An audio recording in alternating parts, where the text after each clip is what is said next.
샬롬 할렐루야. 욥기 14장 1절에서 6절입니다. 여인에게서 태어난 사람은 생애가 짧고 걱정이 가득하며 그는 꽃과 같이 자라나서 시들며 그림자같이 지나가며 머물지 아니하거늘 이와 같은 자를 주께서 눈여겨 보시나이까. 나를 주 앞에서 이끌어서 재판하시나이까. 누가 깨끗한 것을 더러운 것 가운데에서 낼 수 있으리까. 하나도 없나이다. 그의 날을 정하셨고 그의 달수도 주께 있으므로 그의 규례를 정하여 넘어가지 못하게 하셨사온즉 그에게서 눈을 돌이켜 그가 품꾼같이 그의 날을 마칠 때까지 그를 홀로 있게 하옵소서. 욥기 강의 32번째, 천국 소망이 없는 욥입니다. 천국 소망이 없는 욥의 모습을 보면서 우리에게 원하시는 하나님 아버지의 마음과 뜻을 살펴봐야 되겠지요. 욥기 14장 1절에서 2절에 여인에게서 난 사람은 사는 날이 적고 괴로움이 가득하며 그 발생함이 꽃과 같아서 새하여 지고 그림자같이 신속하여서 머물지 아니하거늘. 여기서 욥은 여인을 아주 우습게 여기고 있지요. 구약시대 여자의 위치는 대체로 남자의 종처럼 괄시받으며 순종만 해야 하는 존재였습니다. 물론 하나님께서 여자와 남자를 차별하시지는 않으시지요. 그러나 창세기를 보면 여자인 하와를 통해서 죄가 들어왔으며 인류가 멸망의 길로 가게 된 것을 알 수가 있습니다. 하와가 먼저 뱀의 유혹을 받아 선악과를 따먹고 남편인 아담에게 주므로 아담도 그것을 먹음으로 불순종하기에 이르렀지요. 근본적으로 여자는 하와의 본성을 타고나기 때문에 남자에 비해 마음이 연약하고 간사한 경우가 많습니다. 사람에 따라서 다르지만 대체로 남자의 심지가 여자에 비해서 더 곱고 변개함이 적은 편이지요. 하나님께서는 이랬다 저랬다 하는 간사한 마음을 아주 싫어하시며 남자와 같이 어떤 상황과 조건에도 곱고 변개함이 없는 중심을 사랑하십니다. 그러나 여자라 해도 구약시대의 선지자 드보라나 에스더와 같은 인물들은 하나님의 사랑을 받고 크게 쓰임받아 나라를 구했지요. 이는 하나님께서 보시기에 어떤 경우에도 흔들리지 않는 강하고 곧은 중심과 남자의 못지않은 담대함을 인정받았기 때문입니다. 욥은 지금 너무나 고통 중에 있기 때문에 인생의 허무함과 짧음을 꽃과 그림자에 비유하고 있습니다. 지혜가 있고 학식이 높으며 명성을 날린 사람도 그 이름이 영원하지 않습니다. 악인이나 선인이나 부자나 가난한 자나 결국에는 죽지요. 평생을 수고하며 쌓은 것들도 사람이 죽어서 한 줌 흙으로 돌아가 버리면 더 이상 누릴 수가 없으니 헛될 뿐입니다. 그러므로 야고보서 4장 14절에 내일 일을 너희가 알지 못하는 도다. 너희 생명이 무엇이뇨? 너희는 잠깐 보이다가 없어지는 안개니라.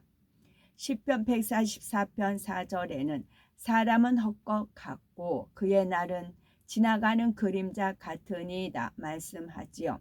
또 전도서 3장 18절에는 사람이 하나님을 경외하지 않고 말씀 안에 살지 않는다면 짐승과 다름없다고 하셨습니다. 이처럼 헛되고 헛된 것을 체험한 솔로몬 왕은 말년에 이르러서야 인생의 참된 가치가 무엇인지 깊이 깨우치고 철저히 회개합니다. 그래서 일의 결국을 다 들었으니 하나님을 경외하고 그 명령을 지킬지어다. 이것이 사람의 본분이니라. 하나님은 모든 행위와 모든 은밀한 일을 선악간에 심판하시리라 교훈하였지요. 하나님은 우리의 모든 행위와 은밀한 일을 선악간에 반드시 심판하십니다. 따라서 하나님을 경외하지 않고 말씀 안에 살아가지 않는다면 아무리 돈을 많이 벌고 명예와 권세, 지혜가 있다 해도 헛되고 헛된 것입니다. 결과는 죄에 싹인 사망, 지옥에 떨어질 수밖에 없기 때문이지요. 욥은 이러한 영적인 의무를 알지 못한 채 인생의 헛됨을 말하고 있습니다. 욥의 말대로 인생은 영원한 시간에 비하면 사는 날이 매우 적습니다. 그러나 영적으로 볼 때 하나님을 믿고 말씀대로 살아간 사람은 영원한 생명을 얻게 되므로 천국에서 끝없이 살아가지요. 물론 하나님을 믿지 않는 사람은 지옥에 떨어져 세세토록 고통 중에 살아가게 됩니다. 욥은 과거를 생각해 보면은 행복한 순간이 많이 있었지만 현재의 고난 때문에 과거의 아름다운 추억까지 부정하고 있습니다. 믿음이 있다면 설령 지금은 환난 중에 있다 해도 과거에 누렸던 축복에 감사하고 하나님의 응답을 기다리며 미래를 소망할 수 있어야 하지요. 그리고 인생이 괴로움이 가득하다는 것은 신앙인들에게는 맞지 않는 말입니다. 성령을 받은 하나님의 자녀는 항상 기쁘고 즐거움이 넘치지요. 하루가 지나면 신랑 대신 주님을 만날 날이 그만큼 가까워지고 열심히 일한 만큼 하나님의 나라와 의가 이루어져 가니 기쁘고 즐겁습니다. 우리는 꽃같이 반짝 피었다가 시들어 가는 것이 아니라 매일매일 더욱 새롭고 성령 충만하며 영혼이 점점 잘 되어 가야 합니다. 고린도후서 4장 16절에 그러므로 우리가 낙심하지 아니하노니 겉사람은 후패하나 우리의 속은 날로 새롭도다 말씀한 대로 육의 사람이 점점 비질린 육을 벗어버리고 신령한 영의 사람으로 변화되어 가야 하는 것이지요. 하나님께서는 베드로전서 1장 24에서 25절에 그러므로 모든 육체는 풀과 같고 그 모든 영광이 풀의 꽃과 같으니 풀은 마르고 꽃은 떨어지되 오직 주의 말씀은 세세토록 있도다 하였으니 너희에게 전한 복음이 곧 말씀이니라 하시며 영원한 천국에 소망을 두고 주의 말씀을 쫓아 살아가야 할 것을 알려주셨지요. 우리가 이 같은 삶을 살 때에 건강의 축복은 물론 각종 사고와 위험으로부터 지켜주시며 가정이나 사업터, 일터에서 들어와도 나가도 복을 받게 됩니다. 세상에서 만사 형통한 삶을 영위할 뿐만 아니라 전국에서도 영생 복락을 누리는 것이지요. 그러나 욥은 영의 사람이 아닌 육의 사람이므로 이러한 하나님의 뜻을 알지 못하니 생각하는 것이나 말하는 것이 모두 육적인 것을 볼 수가 있습니다.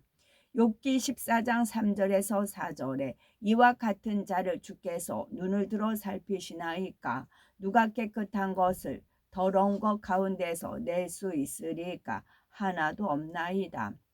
욥의 말대로 하나님께서 욥을 살피시는 것은 맞지만 신문하시는 것은 아닙니다. 하나님께서 욥을 이끌어서 신문하신 것이 아니라 욥 스스로가 자초하고 있는 것이지요. 하나님께서는 인생을 사랑하시기 때문에 불꽃 같은 눈동자로 살피십니다. 우리를 구원하시려고 또한 죄에서 돌이켜 성결되고 하나님의 사랑받는 자녀로 만들기 위해서 살피시지요. 그런데 욥은 선조들로부터 전해 내려온 이야기를 통해 능력이 많으신 하나님을 어렴풋이 알고 있었을 뿐 사랑의 하나님에 대해서는 알지 못하였기 때문에 자기 마음대로 오해하며 판단하고 있습니다. 또 욥은 누가 깨끗한 것을 더러운 것 가운데서 낼 수 있으리까 하면서 하나도 없다라고 스스로 단정을 내리고 있지요. 이는 하나님의 능력을 부인하고 하나님을 뒷전에 두는 말입니다. 욥이 교만을 엿볼 수 있는 말이며 더욱이 이 말은 옳지가 않습니다. 우리 하나님께서는 무엇이든지 다 하실 수 있습니다. 우리가 예수 그리스도를 영접하기 전에는 어둠의 자식이었으며 더러움 속에 있었지요. 그러나 예수 그리스도를 믿는 자들에게 하나님께서는 성령을 선물로 보내주심으로써 더러움을 벗어버리고 깨끗하고 성결된 참 자녀로 나올 수 있게 해주셨지요. 욥은 이러한 하나님을 스스로 부정하며 믿음의 역사를 막아버리고 있습니다. 욥기 14장 4절에서 5절에 그 날을 정하셨고 그 달 수도 주께 있으므로 그 제한을 정하여 넘어가지 못하게 하셨사온즉 꿈같이 그 날을 마치게 하옵소서. 욥이 생각해 볼 때 하나님은 예정해 놓고 사람을 살리고 죽이는 등 마음대로 하시는 분이었습니다. 따라서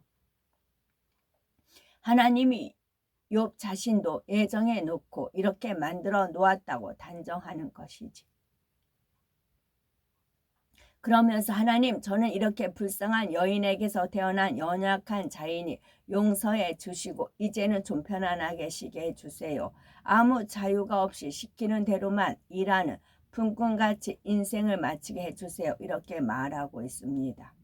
품꾼은 그날그날 노동의 대가로 싹을 받고 살아가는 사람입니다. 정해진 기간 동안은 고용주가 시키는 대로 일을 해내야 하기 때문에 자유가 없지요. 그러나 하나님은 사람을 품꾼같이 대하지 않으셨습니다.